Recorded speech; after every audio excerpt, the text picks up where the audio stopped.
Tamara was the youngest of 4 kids, and for as long as she could remember, she got everything last, if she got anything at all.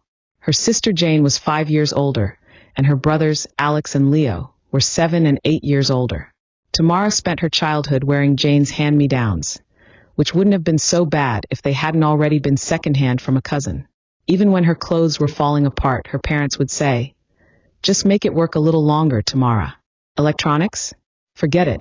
By the time her siblings' old phones and laptops made their way to her, they were ancient. The screen on her phone had been cracked for so long, she barely noticed it anymore. "Mom, my laptop keeps shutting down in the middle of my research. Could I maybe get a new one for my birthday?" she asked one evening while they were having dinner. Dad didn't even look up from his plate. "Those things are expensive, Tamara. We just can't afford it right now." But the next weekend, they bought Leo a brand new gaming laptop because he needed it for his graphic design class. She didn't say anything. What hurt more than the hand-me-downs was how invisible she felt. Every family dinner was the same.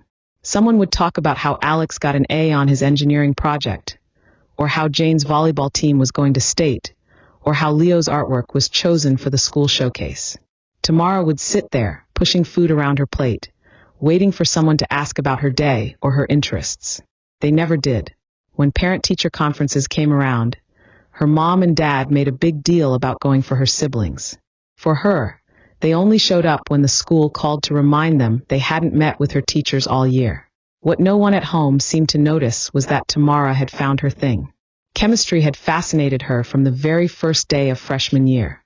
The way elements came together to make something completely new. It felt like magic that science could explain. She joined every competition, won ribbons and medals, and stayed after school for the free chemistry club. The lab became her safe place. "Tamara, your solution to this problem was really innovative," Mr. Craig, the club advisor, told her after she won first place in the regional science fair. "Have you thought about pursuing chemistry in college?" She had. It was all she thought about. At home, she tried to recreate experiments in her bedroom. She saved her babysitting money to buy small science kits online. Once, she was working on a harmless demonstration of catalytic decomposition when her mom banged on the door. "Tamara, what is that smell? Open this door right now." She sighed and opened it. The reaction had a sulfur smell, but it was completely safe. "This has to stop," her mom said, wrinkling her nose. "The whole house stinks. What if your dad brings clients home?" Leo walked by her room, smirking. "Little sis is cooking meth in there. Should we call the cops?" "Shut up, Leo," she muttered. "Don't talk to your brother that way," her mom snapped. "And clean this up. Now." That was when Tamara started taking her experiments to Grandma Monica's house. Unlike her parents, Grandma Monica was genuinely interested in what she was doing. "Tell me about this one, Tamara," she'd say, leaning over Tamara's shoulder as she carefully measured solutions. Grandma's kitchen table became her lab bench. She'd sit with her for hours, asking questions and helping her write down results. She was the only one who really saw Tamara. By senior year, Tamara had a clear plan: graduate with honors, go to college for chemistry, and someday work in a real lab. She'd seen how her parents helped her siblings with college. They took out loans, applied for grants, even used retirement money to help Alex and Leo. Jane got a partial sports scholarship, but their parents paid for the rest. So when Tamara sat them down after getting her acceptance letter to state college, she wasn't ready for what they said. "College?" Her dad looked honestly surprised. "I didn't think you were planning on going." "Why wouldn't I go to college?" Tamara asked, shocked. Her mom shrugged. "You've never really talked about it. We thought maybe you'd just get a job after graduation." "I've been talking about becoming a chemist since freshman year. I've won state competitions. How could you not know this?" Her parents looked at each other. "Chemistry," her mom said. "Do you even understand what that involves?" Tamara couldn't believe what she was hearing. Years of competitions. Medals hanging on her bedroom wall. Experiments at Grandma's house every weekend. Had they really not noticed? "Look," her dad said gently, like explaining something to a child. "We've spent a lot on your brothers and sister. College is expensive. We just don't have anything left for you." The words hit her hard. Don't have anything left for you. The story of her life in 6 simple words. She didn't cry. She didn't yell. Something inside her just shut down. She'd been counting on their help, but she should have known better. "Fine," she said, standing up from the kitchen table. I'll figure it out myself. And she did. Tamara had gotten a partial scholarship to state college based on her grades. It wasn't enough, but it helped. The next day, she applied for a job at the cafe near her house. The day after that, she asked Grandma if she could move in after graduation. The switch from high school to college was hard. She packed up her few belongings and moved into Grandma Monica's spare bedroom. The cafe job paid minimum wage, but every dollar went toward her tuition. She worked double shifts when she could. She came home with aching feet, smelling like coffee grounds. Grandma never complained. Even when Tamara turned the dining room into a study space, Grandma brought her tea late at night and gently told her to get some rest. When fall semester began at State College, reality hit hard. While other freshmen were attending orientation parties and decorating dorm rooms, Tamara was calculating how many hours she needed to work to afford next semester's books. The partial scholarship covered about 60% of her tuition, but that left a big gap. After her first week of classes, she knew she needed to find more income. The cafe wasn't going to be enough. With her course schedule in hand, she approached Professor Philip, her general chemistry instructor, after class. "Excuse me, Professor," she said softly. "I was wondering if there might be any work-study positions available in the department." He looked at her over his glasses. "Possibly. What's your background?"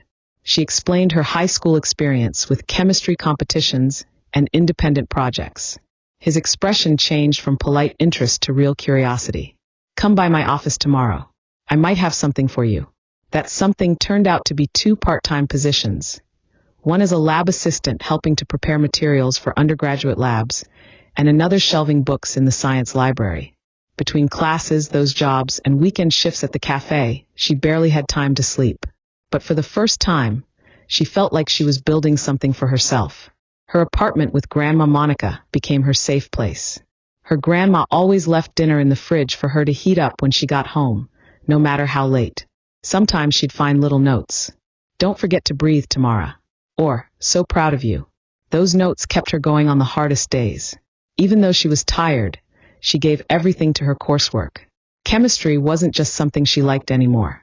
It was her future, her way out, her proof that she was more than what her family had seen her as. She studied during lunch, read textbooks on the bus, and worked on problems late into the night. Professor Philip noticed.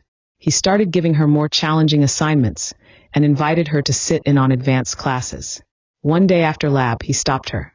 "There's a student research conference coming up next semester. I think you should present a project." The idea scared and excited her. "What kind of project?" "Something original. Something that interests you." He handed her a stack of journals.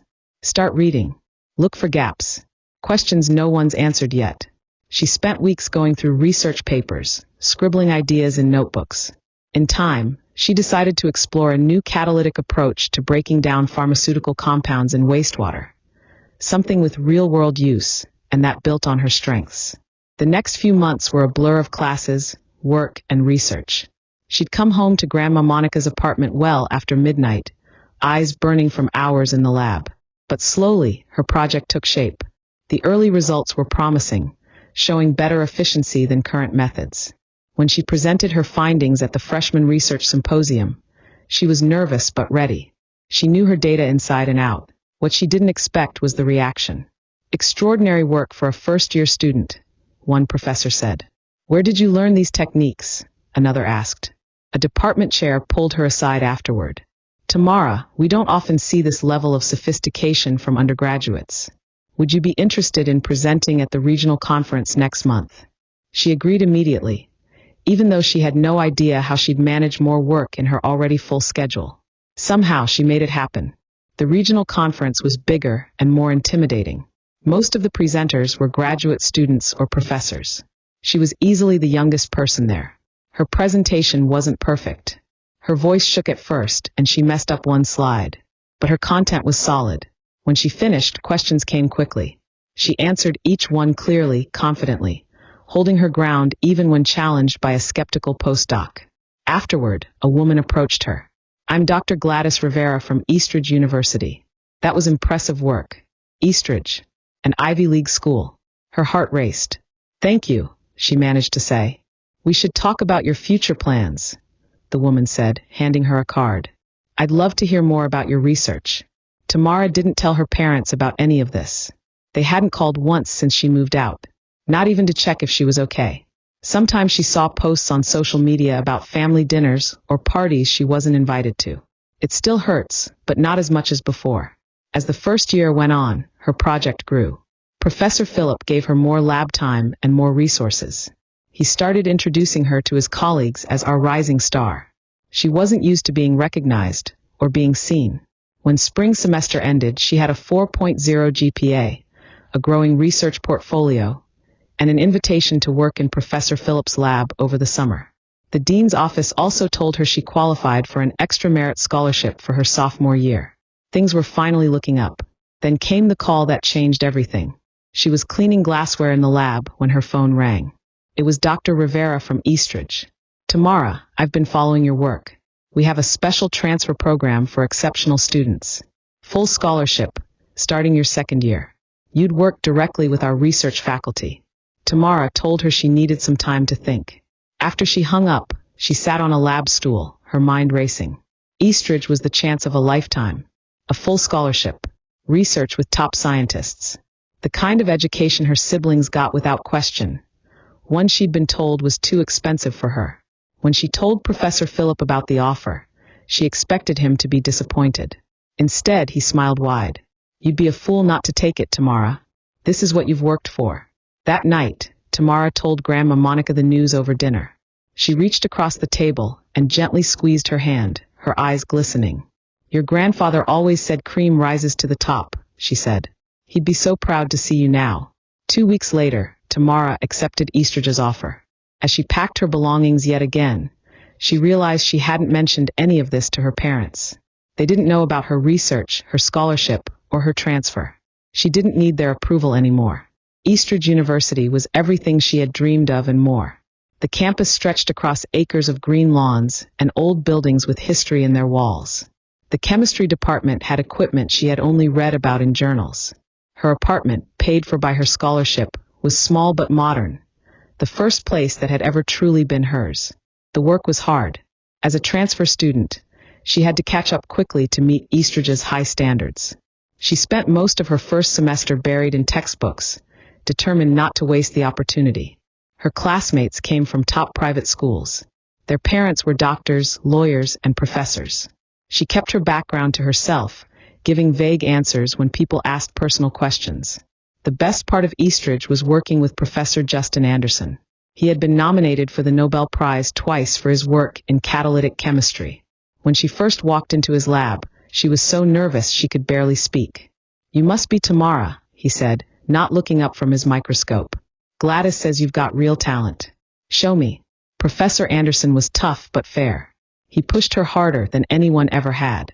He pointed out mistakes in her techniques, questioned her ideas, and made her start over more than once. Under his guidance, her research grew from a small student project to something truly innovative. By her third year, she had co-authored 2 papers in respected journals.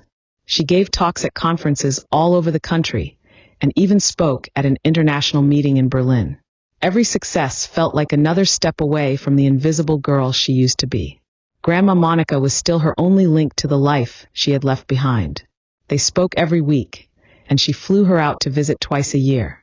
Grandma proudly displayed pictures of her in a lab coat on her mantle, even though Tamara made her promise not to share updates with her parents. Early in her 4th year, Tamara got an unexpected email from the university's communications office. A science correspondent from National Public Television wanted to feature her research in a show about young scientists. The producer had read her latest paper and thought it would make a good story. Her first thought was to say no. She had spent years staying out of the spotlight, focusing only on her work. But Professor Anderson convinced her otherwise. "Science isn't just about labs and papers," he said. "It's about lighting a spark. Think about the little black girl watching who might see herself in you." The film crew spent 3 days on campus, recording her in the lab, teaching undergrads, and explaining her research. They also interviewed Professor Anderson, who called her one of the most promising young minds in chemistry today. They even filmed her receiving the Hawkins Award for Young Scientists, a major national honor she hadn't told anyone about, except Grandma Monica. The segment aired on a Tuesday evening. Tamara watched it alone in her apartment. It felt strange and unreal to see herself on national television. The reporter described her as a rising star in chemical science who had already made big contributions to solving pharmaceutical waste problems. They showed clips of her speaking at conferences, her published work, and kind words from professors and classmates. She turned off her phone right after the show ended. She already knew what was coming. The next morning, she checked her messages. There was a text from a number she didn't know. Tamara, we saw you on TV last night. Your father and I are so proud. We've always believed in you. Call us. We miss you so much. She stared at the message for a long time. 3 years of silence, and now they were proud. Now they missed her. She deleted the text without replying. Over the next few days, the messages kept coming. Her sister Jane wrote a long email saying the family hadn't been the same without her. Alex sent an awkward text congratulating her and asking if she could help his daughter with her science fair project. Leo just tagged her in a social media post. This is my little sister. She ignored all of them. The final straw came a week later, after she posted pictures from her graduation. Grandma Monica stood beside her, smiling proudly as Tamara held her diploma. Within hours, the post was filled with comments from family members she hardly remembered. We're all so proud of you, our family genius. You're making the whole family look good. But the comment from her mother was the worst. This is what happens when you have parents who support your dreams. So proud of our baby girl. Tamara's hands trembled with anger. The boldness was unbelievable. She almost threw her phone across the room. Instead, she typed a short announcement. Graduation celebration at my place this Saturday. It's going to be amazing. She didn't include the address. Minutes later, her phone rang. It was her mother. Tamara, we're so excited about your party. What's the address? We'll need to book flights right away. Tamara took a deep breath. You're not invited. A pause. What? Don't be silly. We're your family. You refused to help me with school. You called me hopeless. You didn't even know what I was studying until you saw it on TV. That's not fair. We've always supported you. Everything we did was for you kids. For 3 kids. Not 4. How can you say that? We made you who you are. The laugh that came out of her mouth was dry and sharp. No, Mom. I made me who I am. In spite of you. Not because of you. This is unbelievable. After everything we've done. You did nothing. And now you want to act like you helped. No. You don't get to show up at the finish line and pretend you ran the race. She hung up before her mother could answer. Then she turned off her phone again and went back to planning her real celebration. One with the people who had truly been there for her from the beginning. The day of Tamara's graduation party arrived with perfect weather, sunny and warm, with a gentle breeze. She had rented a small event space with a garden view. It wasn't extravagant, but it was tasteful. Grandma Monica arrived early to help set up. She hugged her tightly when she saw the decorations. By 6 o'clock, the space was filled with friends and colleagues Tamara had met over the years. Professor Justin Anderson arrived with a bottle of champagne and his wife. Her first-year roommate from Eastridge came with her fiancé. Even Dr. Rivera, who had first recruited her, made an appearance. There were about 20 people in total. A small gathering, but real. These were people who knew her, not the scientist they saw on TV, but the real Tamara. Her phone had been buzzing all day with messages from family members. Her siblings were apparently upset about being left out. Relatives she barely knew were posting on social media, picking sides. She ignored it all. This day wasn't about them. During dinner, Professor Anderson stood and tapped his glass for attention.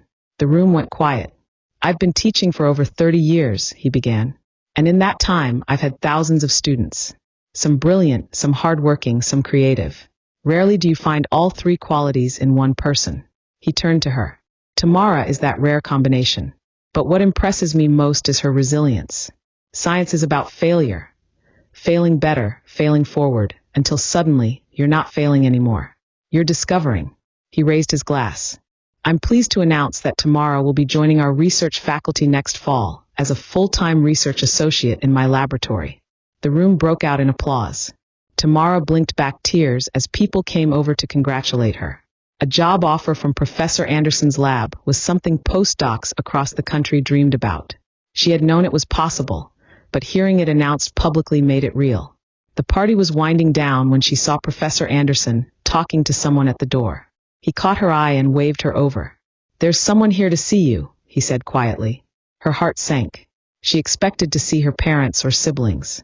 Instead, she was surprised to see her cousin Ellie, someone she hadn't seen in years. "I hope it's okay that I came," Ellie said, a little nervous. "I saw your posts online and just wanted to tell you in person how amazing all of this is." Tamara hugged her, truly glad to see a familiar face that wasn't asking for anything. After the party, she went back to her apartment, tired but happy. The next morning, more messages arrived. One stood out. It was from Professor Anderson. "My office. 11 a.m. An important matter to discuss." When she arrived, he looked more serious than usual. "Your parents came to see me this morning." Her stomach dropped. "What?" "They showed up at my lab without warning. Wanted to talk about you. Said they couldn't reach you directly." She closed her eyes, embarrassed. "I'm so sorry. I had no idea they would do that." He raised a hand. "No need to apologize. I told them I don't talk about my researchers without their permission." He paused. "They seemed desperate." "They're desperate for the wrong reasons," she said quietly. 2 days later, they came to her workplace anyway. She was cataloging samples when the receptionist called to say she had visitors. She thought about sending them away, but decided it was time to face them. Her mother looked older than she remembered. Her father seemed quieter. They stood awkwardly in the reception area, overdressed for a research building. "Tamara," her mother said, stepping forward as if to hug her. She didn't move. "What are you doing here?" she asked. Her father cleared his throat. "We need to talk to you in private if possible." She led them to a small conference room and closed the door. "Say what you came to say." They looked at each other before her mother spoke. "We're having money problems. The mortgage, medical bills." Her father added, "Your brothers and sister are struggling too with their families." "And?" Tamara asked, already guessing what was coming. "You're doing so well," her father said. "That award they mentioned on TV, we looked it up. It comes with a big prize." The nerve of it almost made her laugh. "So you've come for money." "Not money exactly," her mother said quickly. "Family helps family. You're the successful one now." She let out a short, humorless laugh. "I wasn't family when I needed help with college tuition. I wasn't family when I worked 3 jobs just to get by. I wasn't family during the 3 years you didn't call or write." "That's not fair," her father said softly. "No," she agreed. "It wasn't fair. But I'm not worried about fair anymore. I care about peace. And peace for me means a life without you in it." Her mother started crying. Those same tears that had worked on her when she was a child. "How can you be so cold? We raised you. You gave me a roof," she said. "Grandma Monica raised me. Professor Anderson mentored me. I built myself." She stood up. The conversation was over. "I don't owe you anything. Not money. Not forgiveness. Not a relationship. Please don't contact me again." She walked out, leaving them there. Maybe it was cruel, but it was honest. They hadn't come out of love or pride. They had come because they needed something. Some things never change. Today, her lab work is thriving. She recently put a down payment on a small house, thanks to a young scientist grant program. Her research is growing into new fields with strong potential in cleaning up the environment. Grandma Monica visits often. Some of her cousins have reached out. These are relationships she's slowly rebuilding on her own terms. As for her parents and siblings, she doesn't know how they're doing. And she doesn't need to.